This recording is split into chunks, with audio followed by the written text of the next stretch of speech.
Is it just me, or does it feel like school shootings and mass shootings and stuff has kind of quieted down since COVID? No, they actually ramped up for a bit. They did? Yeah, they ramped up for a Oh, bit. interesting that they don't talk about that. No, they don't, because it happens so much now, and that's fucked up. I'm laughing because it's awful. I mean... Would you want your kids to go to public school? Would you rather homeschool? I don't want to homeschool because that makes weird children. It's just true. Like, homeschool kids, no offense. They're not socialized as well. That's true. Some of them are. Yeah. Most of them aren't. But what if you were to balance it out? I think I want to take my kids to school in England. Really? Yeah, I like the school system there. I like... What's different about it? A lot. We don't have guns.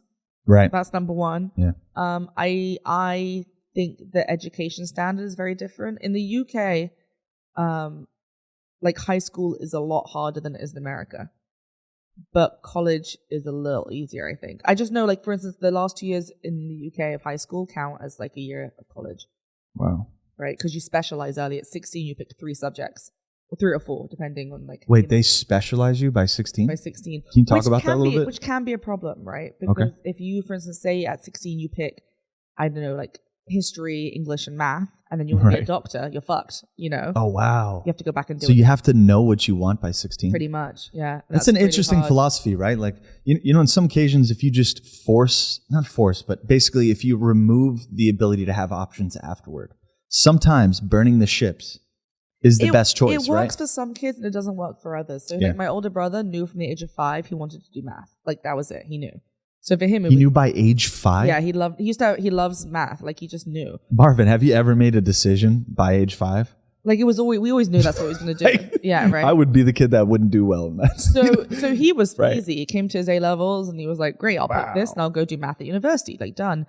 For me, I knew I wanted to act, but my parents were like, that's not a real job. You have to get a proper job. So I didn't know what I wanted. Yeah. So at 16, I knew the subjects I wanted to drop, which were like French, math, physics, but I wasn't sure what I wanted to do yet. And when you apply to university in England, you apply to a degree program. So you can't just apply to a university. You have to apply to do like biology at Manchester or like English at blah de blah. Don't we do that though? No. I'm pretty sure. No. And they're separate departments. What is it, Marvin? Yeah. Yeah. Okay, so it's really... You apply to a university, right? Like in America, you apply to NYU. Right. And you apply for like a liberal arts normally or that kind of stuff. But in England, you apply like there, for instance, at certain... I don't know the numbers, but say at Manchester, there's spaces for 30 people doing theology that year. See, I thought it was always like that. You apply for that. Maybe it's just because I had a scholarship and it was just kind of part of the conversation. You also did theater or acting, and that tends to be a different style degree in America. For sure. And it's like you have to go there and you have to audition. Yeah, it's very different. And then, you know, they have to see how you do and then you have conversations after to make sure you're not some like weirdo. Yeah. And then they get you in. So, well, that's why a lot of English people take a gap year because our university is 3 years. Healthiest thing ever. They take a year to travel, to work, to decide I wish I did that. Well, I did that. And then I took a second one because I still wasn't ready. And then the second one, I was like, actually, I don't need to go back to school. And then I just carried on. I wish I did a gap year. Still and my I wish gap I year, went a abroad. decade later. I wish I went abroad. I almost went to Trinity College. I almost applied to go abroad at Trinity College. You traveled a lot though in your life.